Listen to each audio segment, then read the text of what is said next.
Next on AM 1480 WLEA, the Newsmaker Show. Here's Ryan O'Neill. Monday, November 12th, and starting out the week with Cornell native and PC Mag writer Eric Griffith. Thanks for joining us. Happy to be here as always. Well, now, you wrote a very interesting article for PCMag.com about dogs' DNA. Tell us, that's an attention getter, the headline for that. Tell us about that, Eric. So you probably have seen in the news and advertised on TV that anybody can test their DNA and find out about their ancestry using services like Ancestry.com or 23andMe, and it'll also tell you some things about your genetic makeup. Well, guess what? You can do the same thing for your dog with tests that will tell you what their breed is, and also some of these tests will tell you if your dogs have any chromosomal genetic nightmare things that could possibly pop up in the future, to the things that you could address now with your veterinarian and make sure that it's not going to be a problem. And I tested 4 of them and wrote full reviews on them for PCMag.com, and then did a big roundup of them to kind of list out everything that they do and the best things about them. And for my money, to be honest, if you have your dog and you love your dog, who cares what the breed is? But it is important to test them for some of this genetic stuff, especially if it's a mixed breed. Especially if it's a purebred dog, because of the amount of inbreeding that can happen. Sometimes they have some real genetic problems. Generally, if you have a mutt, a mixed breed dog, they're a lot healthier. But test them anyway, just to see. You never know. My dog is actually a carrier for a genetic mutation, but probably won't actually get it.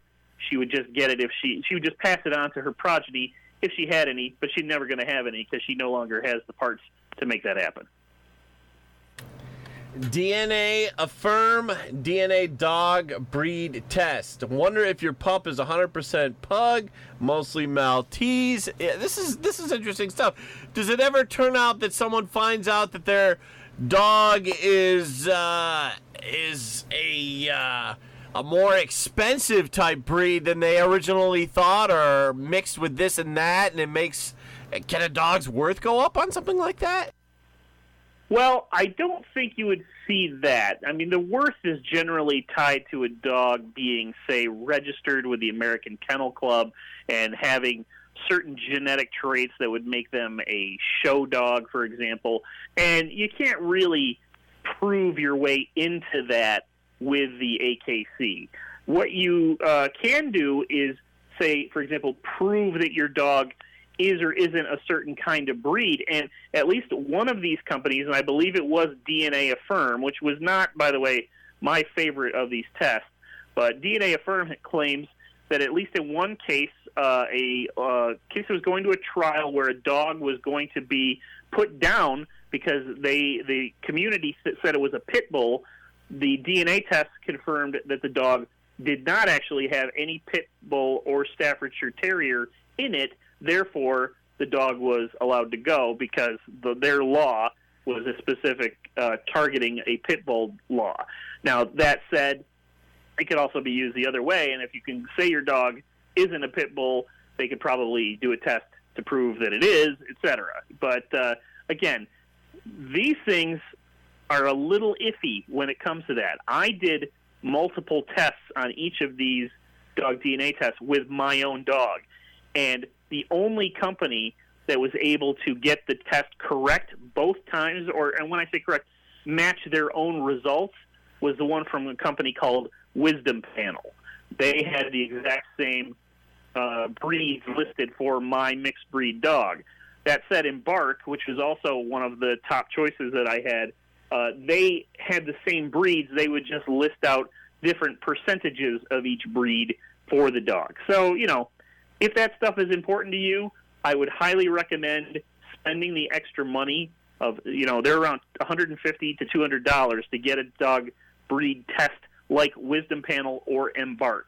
But they also include, like I said, all of those tests for genetic health, up to like 162 genetic anomalies that they will look for to see if your dog is a carrier for it or could possibly get such a disease from the genetics. And just a reminder, This is for genetic testing. It's not going to find diseases that are something that come from non-genetics, like diabetes or that kind of thing. It won't find that. A dumb question, and some people say there is no such thing as a dumb question, but I think there is. I'm going to ask one. Is it possible to tell what country a dog is from when you do these DNA tests on a dog? Well, they try to. Embark especially, because it has such a huge database of dogs, their genetic makeups going back, probably hundreds of thousands of dogs, because it's a company that's got close ties to Cornell University's veterinary hospital, because one of the founders works at Cornell. But that said, when they give you the report on what your dog's genetic makeup is as far as the breed, they'll try to throw in a little map that says, oh, your dog came from such and such. But to be honest, of the 3 different tests that I did with Embark, all of them had pretty much the same map. All the dogs originated as wolves in Central Europe, and then they spread out around the world, or thousands of years ago, and have become the various mutts that we know and love today. Talking to Eric Griffith from PC Magazine. Moving on to your article, Eric, on how to delete your Google Home voice recordings. Now, you start out talking about smart speakers like Amazon Echo, Apple HomePod, Google Home. Tell us about Google Home and Google Home voice recordings. So if anybody is familiar with the Amazon Echo, which tends to be the most popular of these things, it's a smart speaker that has what we call an audible digital assistant in it. For the Amazon Echo, that is called Alexa. So you would say something like, Alexa, play me some music. Google Home is the Google version of that. They have a series of speakers, like the Google Home Mini and the bigger Google Home products that look like a regular stereo speaker almost. And you can buy them almost anywhere. I bought a little Google Home Mini actually at the local Lowe's where I live. You would say something like, hey Google, play me the music. And in fact, the one that's on my desk right now is going to try to come to life and probably play some music. So I got to stop that. But anyway, the problem is that when you do anything with any of these units, it is recording your voice when you give it a command. So first it listens for that wake word, which in that case was, hey Google. You can also say, okay Google. And then it records everything you say after that to try to better its understanding of your voice and the way you say things, and make sure that it is doing the utmost at its job. That said, that means you have these commands or things that you might have said after a wake word that are just out stored on the internet. What this article does is gives you a step-by-step on how to go into your Google account settings and find the activity of your own voice that was used on the Google Home speakers, so you can go in and delete either selected commands that you had given the device or all of the commands that you've ever given the device, just in case you're really, really worried about your privacy. And we have similar articles at PCMag.com on how to do the same thing with Amazon Echo and Alexa, in case you're worried about it being stored there. I'm guessing this is the kind of thing, it almost would depend on your political views on how, and that might determine how much you care about your privacy in an issue like that. Like maybe the libertarians might be more into an issue on like privacy in such a situation where you say, hey Google, find where McDonald's is in Dansville. And then you start mumbling something to yourself or to the person next to you that you might not want on the entire internet. Mm-hmm. That's one way to look at it. I don't know that I would say it's a political thing as much as it's a how much does anyone trust these giant corporations, especially the 5 major corporations that control just about all of technology. And in that case, I'm talking about Apple, Amazon, Google, Facebook, and Microsoft. Almost all of them are doing things in this area. Microsoft has Cortana. Apple has Siri, and then of course there's Google, and there's Alexa over at Amazon. The only one who doesn't really have this kind of thing yet is Facebook, and we know that they're storing plenty of other data about anything and everything. So, they're all keeping tabs on us to try to make things easier or better for both their services to work for us, but at the same time for those things to work better for others, and also make it easier for them to send us advertising and, maybe even sell us out. There's really no reason for any of us to trust any of those big corporations outside of the fact that, what's the worst thing they're going to do with the fact that I might say 5 times a day, hey, Google, play music by Casper Baby Pants for my baby because he loves those songs. That's not really that big a deal. But if at the same time I say, hey, Google, how do I find information online about how to 3D print a gun, that might be something that nobody wants out on the internet, and I probably shouldn't have even said it here on the radio. So, these are things that people have to be aware of and think about no matter what their political leanings. Sure thing. Talking to Eric Griffith from PC Magazine, the website to read these interesting articles, pcmag.com. Here's an interesting one, 45 Slack hacks to help you say goodbye to email. Tell us about that. So if you work at any kind of corporate office or even a lot of smaller offices, and even some families are getting into this, you might have heard of Slack. And Slack is a service that essentially everybody in your office, for example, gets signed up for it. You start using it as a way to communicate as an inter-office chat tool. You use it to share files back and forth. You can use it to make digital phone calls to one another, even do video conferencing. And Slack's biggest thing is that it really wants to help you eliminate email.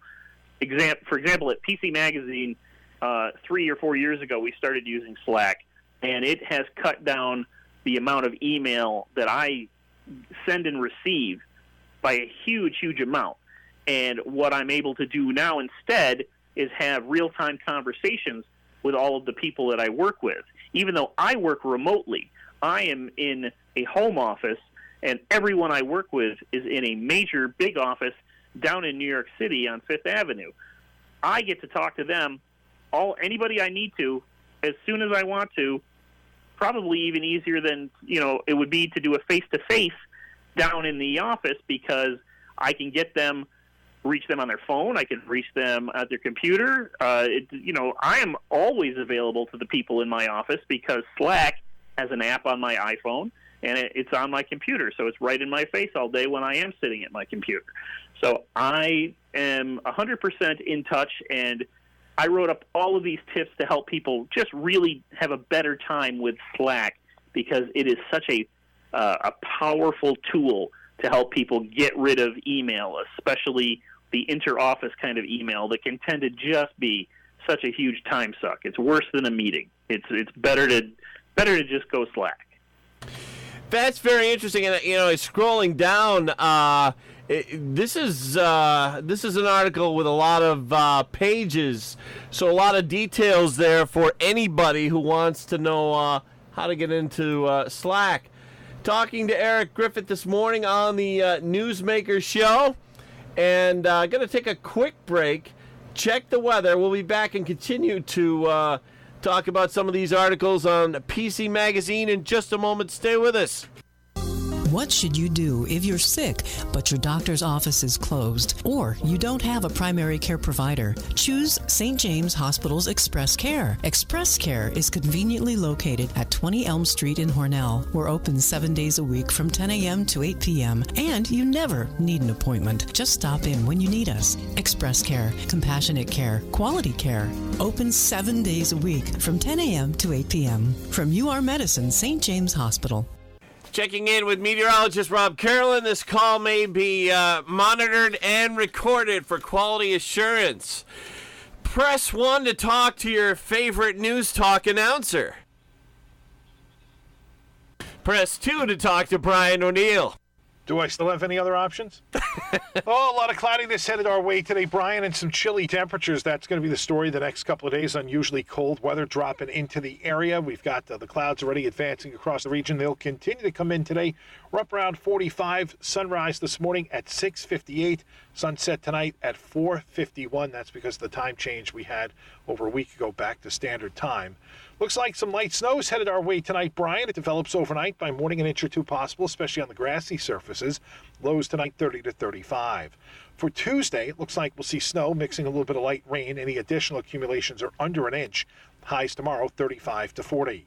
We'll see periods of snow taper off tomorrow night. Lows 20 to 25. Then it turns partly sunny, unusually cold Wednesday 30 to 35. Clouds, they're headed back our way for Thursday and Friday. Thanks for the forecast. Would you like to stay on the phone and do our quality survey? No, I'll pass that too. I'll see you. Back with PC Magazine's Eric Griffith, the Hornell native. Eric, everything leaving Netflix in November. Tell us about that. Well, I'm lucky I get to write this story up every month because it's always a new story. And this is a big deal for people to keep tabs on the favorite movies and TV shows that come and go from major streaming services. So Netflix puts out a list every month, about a week or so before the first of the month, where they tell us, and they tell everybody. So, we do this story. Every outlet does this story. If they cover anything about television or streaming at all, everybody's going to write this up, and we don't want to miss out. So this is a very important one where I get to write about all of my favorite movies that are leaving the service and tell people what they should go watch in the week before that movie typically gets yanked out of Netflix. And most of the time they end up on a different streaming service. If you really missed seeing Hellboy before, November 1st, chances are if you go over on Amazon Prime or Hulu or even HBO Go or something like that, you could probably still find Hellboy 2: The Golden Army streaming. But if it's not there, you had your shot, and I gave it to you because that's what this story is all about, giving you one last chance to watch the best stuff that's on Netflix before they lose it, which happens just far too often. And by the way, it's not Netflix's fault when this stuff happens. This is all predetermined by studios and the networks who own all of this actual content. You'll notice that the stuff that never ends up in this story about leaving Netflix is the Netflix originals. And Netflix cares much more about its own originals because it's spending literally billions of dollars a year to make original programming so that it will have a permanent catalog of stuff for people to watch, and it'll never, ever have to worry about it going away. 33. This is another article on PCMag.com. 33 ways to soup up your current car with tech. It says adding the right technology to an older vehicle can make it feel brand new. Tell us about that, Eric. Well, not all of us can have a brand new 2018 Honda CR-V like the one I just bought about a year ago, which has the coolest dashboard this side of Darth Vader's bathroom. I mean, it is fantastic. I can plug my phone into my car right now, and the Apple CarPlay comes up so that the dash on my car gets taken over by my phone with giant icons that look just like my iPhone, so I can make phone calls using Siri. I can send text messages. It will read text messages back to me. I can listen to audiobooks and podcasts and music from every streaming service. It's fantastic. But guess what? If you have an older car, even something that's just a couple years older, that doesn't have that, you can still get cool technology to make your car feel newer. For example, you could put a head unit into your car, which is the fancy way of saying put a new radio into your car that would support CarPlay or Android Auto. Those are very expensive. They can be, upwards of $400 to $900, and you have to have them professionally installed. But if that's something you really want, if you want the actual safest, best way to use your phone when you're in a car, this is the thing to do. Get a head unit like that. And there are some that even support dashboards that are what they call a single DIN head unit, which is where you have the radio that's like very narrow, not like the big screen like you have typically in the newest cars of, say, the last 5 years. And there's one we have in this list that's from Pioneer that's like $450. That's worth it to a large extent, especially if you're going to have like kids driving in the car and you know they're going to use the phone. You want to make it safe for them. But there's a lot of other very cool products in this list. There's heads-up displays that you can put on the dash so that all of this information shows up on the windshield and you can see right through it while you're looking at the road. There's a Garmin unit that has Amazon Alexa built in, so you can start treating your car like an Amazon Echo to play music in. And there's dash cams and all sorts of other things in here that, just make things a little safer. A lot of units that plug into your ODB port, which is that little port underneath the steering wheel, and the it's OBD2, and you can put a dongle in there and use it to, say, track your car wherever it's gone. Great way to keep track of your kids or, some other stray person who might have borrowed your car, and you'll know exactly where they went, how fast they went. You'll get warnings if an airbag goes off or there's any kind of crash.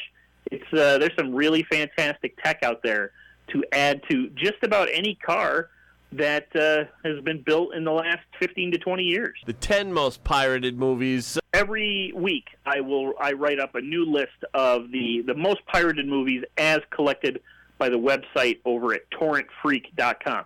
Torrent Freak is a great site for anybody who downloads BitTorrent films or TV shows. Generally that's illegal, but we don't judge people. We just tell people what's popular. So I go through the top 10. I write it up. For example, this week, The Meg and the Nun are movies that were on the list a couple weeks ago. They dropped off. Now they're back because apparently the pirates out there decided that they hadn't got enough of seeing a giant shark movie and a possessed nun movie, so they are downloading it like crazy again. And they added some other new films like Denzel Washington in The Equalizer 2. Mark Wahlberg did a film about playing an anti-terrorist dude, and that was on the list, etc.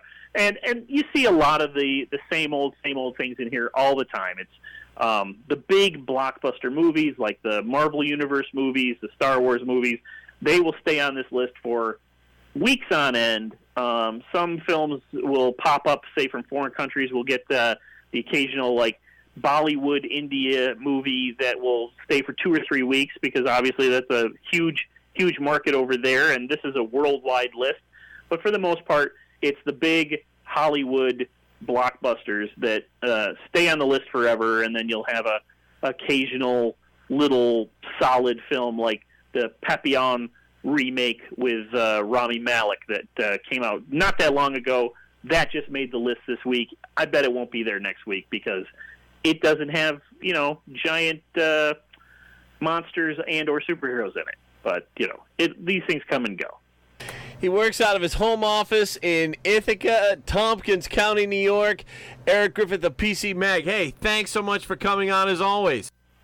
Always a pleasure to be here, and I'm glad I can do it when my brother can't. Eric Griffith, the as you all know, the brother of Police Chief Alfred Village Police Chief Paul Griffith. Thanks for coming on. Happy to be here. Thanks, Brian.